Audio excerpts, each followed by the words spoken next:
Il y a des marques d'armes qui, ces dernières années, m'ont plus inspiré que les autres. Je retrouve un truc en plus, un esprit, une esthétique ou un petit grain de folie, et ça en dehors de toute considération d'une réponse adaptée à mon usage. Et j'éprouve d'une façon constante de l'intérêt pour leurs nouveautés, pour des raisons diverses. Alors, HS Product, ou on devrait peut-être désormais dire Springfield Armory. Alors, la première fois que je me suis intéressé à leurs produits, c'était il y a des années, pour leur gamme de pistolets XDM, j'aimais leur esthétique, mais là, où ils ont vraiment explosé, c'est avec leur pistolet Micronine L4, appelé H11 en Europe, et plus récemment encore, c'est l'échelon qui a reçu un accueil positif. Mais moi, j'ai découvert HS Product via le SF19 que j'apprécie, que je trouve d'un très bon rapport qualité-prix. Et puis aussi et surtout mon Bullpup VHS2 Elion que j'aime beaucoup, qui doit être une des rares armes avec un prix similaire en Europe et aux États-Unis.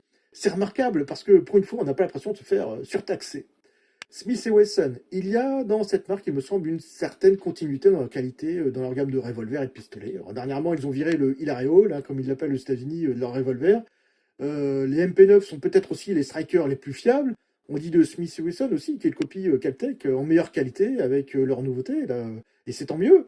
Et dernièrement, j'ai acquis un équaliseur que j'aime vraiment beaucoup et qui m'a conforté dans mon opinion positive à leur sujet. Keltec, alors ce qui est génial avec Keltec, c'est qu'on n'en attend rien parce que c'est une arme en plastique et qui sont toujours surprenants avec des produits innovants et pas chers.